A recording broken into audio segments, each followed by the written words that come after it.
Look at this question. In a bowl containing 60 ml of orange juice, 40 ml of water is poured. तो हमारे पास में orange juice है 60 ml. इसमें हमने water add कर दिया है 40 ml. Thereafter 100 ml of apple juice is poured to make a fruit punch. Apple juice हमने 100 ml यहाँ पर पोर कर दिया है. टोटल क्वांटिटी जो है वो अब तक हो चुकी है 200 ml. Madhu drinks 50 ml of this fruit punch and comments that the proportion of orange juice needs to be higher for better taste. 200 में से 50 ml उन्होंने ड्रिंक कर लिया है. Now because it's a homogeneous mixture, हम ये मान के चल रहे हैं कि हर चीज 1/4 कम हो चुकी है. 60 का 1/4 होता है 15, तो ये बचेगी 45, ये बचेगा 30 और ये बचेगा 75. ऐसे हमारे पास टोटल क्वांटिटी हो गई है 150. How much orange juice should be poured into the fruit punch that remained in order to bring up the level of orange juice to 50%? ये अभी ऑरेंज जूस है, ये टोटल क्वांटिटी है. लेट अस से हम इसमें x ml ऑरेंज जूस मिला दें. ऐसा करने पर हमारी ये वैल्यू, टोटल वैल्यू जो कि होगी 150 प्लस x, उसका 50% हो जाए. दैट मीन्स उसका हाफ हो जाए. चलिए सॉल्व करें. 45 2 times 90 plus 2x is equal to 150 plus x. So x की वैल्यू हमारी आ गई है 60. That is फोर्थ ऑप्शन हमारे इस क्वेश्चन का आंसर होगा. हम चाहे तो इसे क्रॉस चेक भी कर सकते हैं. 150 प्लस 60 210 ml हो जाएगा. उसमें ऑरेंज जूस हो जाएगा 105 ml. 105 210 का 50% है. Next question. The sum of the first 15 terms in an arithmetic progression is 200, while the sum of the next 15 terms is 350. Then the common difference is. हमारा सम निकालने का अरिथमेटिक प्रोग्रेशन का एक formula होता है, that is n/2 twice of a plus n-1 into d. पर एक और बेसिक कंसेप्ट है जो बड़ा इंपॉर्टेंट कंसेप्ट है. आप क्या करें, गिवन नंबर ऑफ टर्म्स का मिडिल टर्म निकालें और उसे नंबर ऑफ टर्म्स से मल्टीप्लाई कर दें, तो आपके पास सम आ जाएगा. और यहाँ पर अगर हम उसी लॉजिक को अप्लाई करें तो फर्स्ट 15 टर्म्स जो हमें गिवन है, लेट अस से टर्म 1 से लेके और टर्म 15 तक, ये टोटल 15 टर्म्स हैं. इनकी मिडिल टर्म होगी 15 plus 1 16 divided by 2, that is 8th term. तो जो 8th टर्म है उसे नंबर ऑफ टर्म्स यानी 15 से मल्टीप्लाई कर दें तो हमारे पास सम आ जाएगा 200. दैट मीन्स 8th टर्म निकालना बड़ा आसान होगा. हम 200 को डिवाइड कर दें 15 से.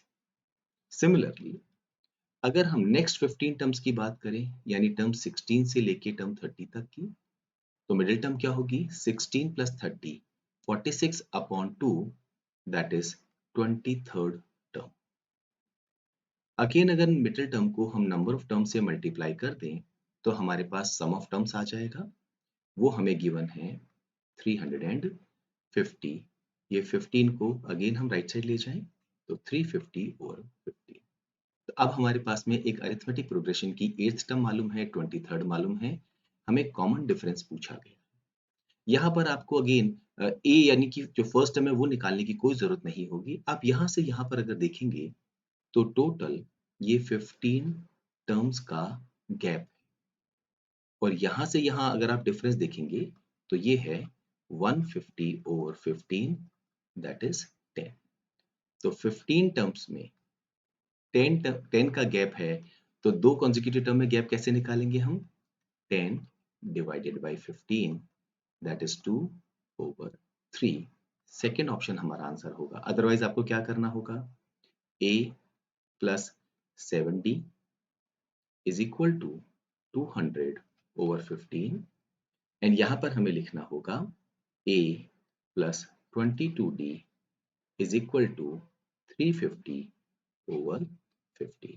डिफरेंस निकालेंगे तो 15d इज इक्वल टू 10 या d is equal to 2 over 3. कोशिश करनी चाहिए कि एग्जाम में हम कम से कम लिखें. ये पूरा क्वेश्चन आप आसानी से मेंटली सॉल्व कर सकते थे अगर आपको सही लॉजिक मालूम हो. Next question. The set of all possible values of fx for which 81 raised to the power x plus 81 raise to the power f x is equal to 3 is. Question को solve करने के लिए ये जो 81 है इसे हम लिख सकते हैं 3 रेज टू द पावर 4, तो ये हो जाएगा 3 raise to the power 4x। यहाँ हम लिख सकते हैं 3 raise to the power 4 times fx is equal to 3। ये 3 raise to the power 4x को अगर हम राइट साइड ले जाएं तो minus 3 raise to the power 4x। अगर हम यहाँ 3 कॉमन ले लें तो हमारे पास आएगा 1 minus 3 raise to the power 4x minus 1, because 3 into 1 is 3 और इनको मल्टीप्लाई करेंगे तो हमें मिलेगा 3 raise to the power 4x। क्या हो अगर हम दोनों तरफ लॉग ले लें, बेस हम ले रहे हैं 3, तो ये एक्सप्रेशन हो जाएगा log of 3 raise to the power 4 into f x to the base 3, और यहाँ भी हम लिखेंगे log of 3 multiplied by 1 minus 3 raise to the power 4x minus 1 to the base 3। Log की प्रॉपर्टीज अगर हम यहाँ अप्लाई करें, ये 4 मल्टीप्लाइड बाई एफ एक्स तो बाहर आ जाएगा, अंदर बचेगा log 3 बेस 3 जो कि 1 होता है, तो 1 लिखने की यहाँ जरूरत नहीं है। ये दो टर्म्स मल्टीप्लाई हो रही हैं, लॉग ले रहे हैं, तो दोनों को हम सेपरेट करेंगे। ये हो जाएगा log 3 to the base 3 plus log 1 minus 3 raise to the power 4x minus 1 to the base 3। log 3 to the base 3 इसे हम लिख सकते हैं 1, राइट। नाउ यहाँ पर हमें इस पार्ट पर फोकस करना होगा। log की एक बड़ी इंपॉर्टेंट प्रॉपर्टी है कि जिस नंबर का हम log ले रहे हैं वो किसी भी हालत में नेगेटिव और जीरो नहीं हो सकता, बेस नेगेटिव, जीरो और 1 नहीं हो सकता। एक और इंपॉर्टेंट प्रॉपर्टी है, अगर नंबर 0 और 1 के बीच में हो और बेस 1 से बड़ा हो तो इस एक्सप्रेशन का आंसर नेगेटिव आएगा। एंड सिमिलरली अगर नंबर आपका 1 से बड़ा हो और बेस 0 और 1 के बीच में हो तो भी आंसर नेगेटिव आएगा। ये केस हमारा नहीं बन रहा क्योंकि ऑलरेडी हमें मालूम है यहाँ पर 3 जो है वो 1 से बड़ा है। हम सिर्फ इस वाले पार्ट पे फोकस करेंगे। So 1 minus 3 raise to the power 4x minus 1। Now अगर मैं 3 raise to the power 4x minus 1 की बात करूं, ये हर हालत में 0 से बड़ा नंबर होगा फॉर x रियल वैल्यू है, और हर हालत में 1 से छोटा नंबर हमें यहाँ पर लेना पड़ेगा। मैं ये नहीं कहूंगा कि हर हालत में 1 से छोटा होगा, 0 से बड़ा तो ये हर हालत में होगा। x को अगर आप एक पॉजिटिव नंबर लेते हैं, लेट अस से 1, तो 4 minus 1 3, 3 raise to the power 3 is 27। पर अगर आपने मान लीजिए x की जगह लिख दिया है कोई एक नेगेटिव नंबर, से आपने लिखा है यहाँ पे -1/2, तो ये हो जाएगा -2, और -2 एंड -1 -3, तो ये एक्सप्रेशन हो जाएगा 1/3 रेज टू द पावर 3, पर हर हालत में ये मोर देन 0 होगा। तो एक बात तो हम इसके लिए कह सकते हैं कि ये मोर देन 0 होगा। मैंने ऐसा क्यों कहा कि इसकी वैल्यू लेस देन 1 होनी चाहिए? अगर ये एक्सप्रेशन 1 के इक्वल भी हो गया, लेट अस से इसको मैंने 1 के इक्वल लिख दिया, तो 1 माइनस 1 0 हो जाएगा। हम उस नंबर का लॉग नहीं ले सकते हैं जो 0, ओके। और अगर ये 1 से बड़ा हो गया तो मान लीजिए 1 से बड़ा हमने ले लिया, से 3 raise to the power 4x minus 1, हमने कोई भी एक बड़ा नंबर ले लिया जो 1 से बड़ा है, लेट अस से 3, तो 1 माइनस 3 करते ही -2 हो जाएगा। नेगेटिव नंबर का लॉग भी हम नहीं लेते हैं।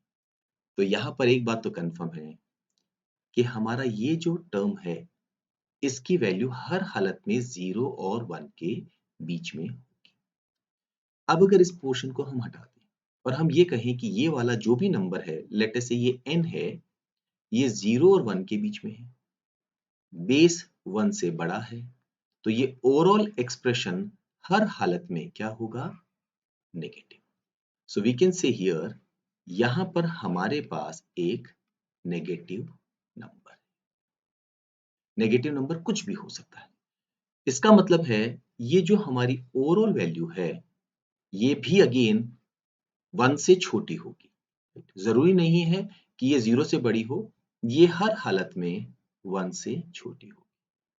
अगर मान लीजिए यहाँ पर हमने -1 लिख दिया तो ये वैल्यू 0 हो गई, -2 लिख दिया तो ये -1 हो गई।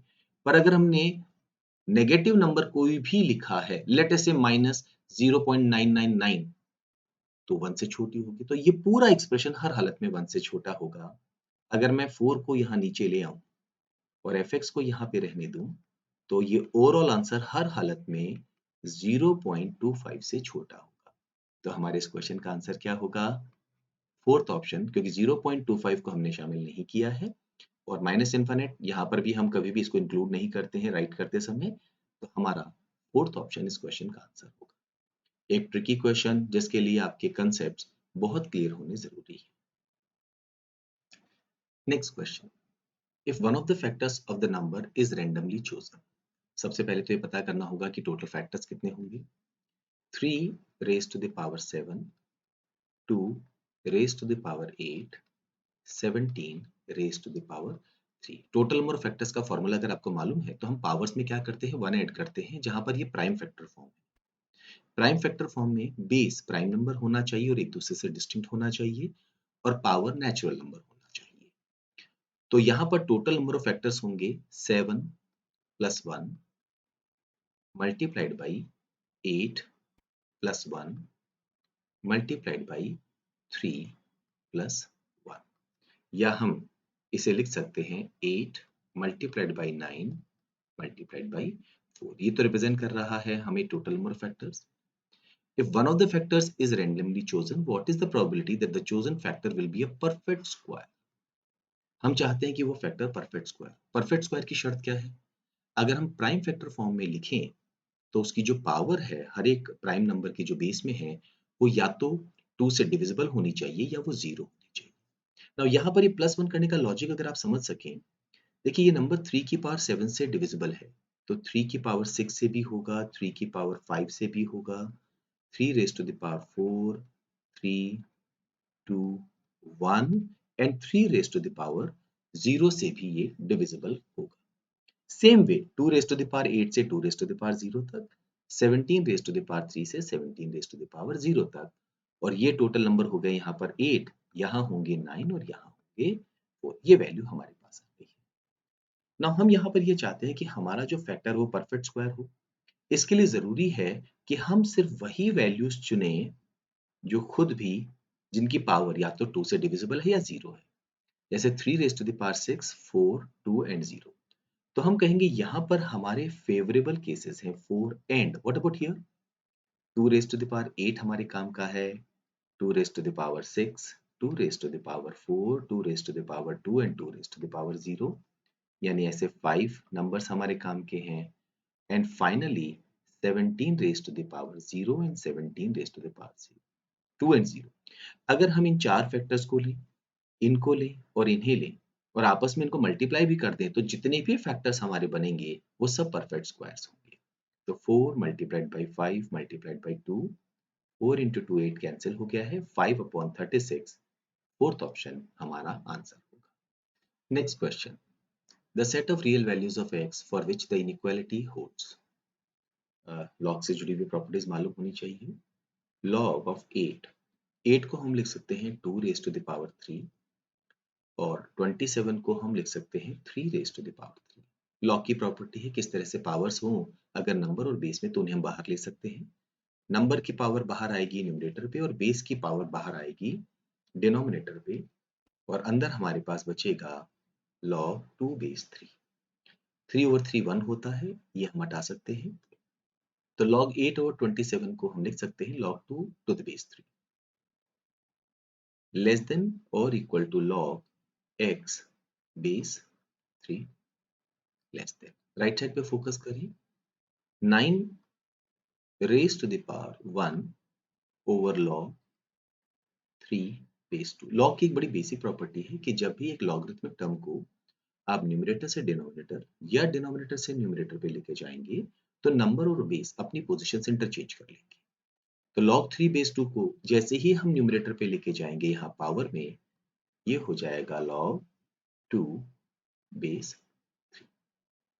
9 इसे हम लिख सकते हैं 3 स्क्वायर।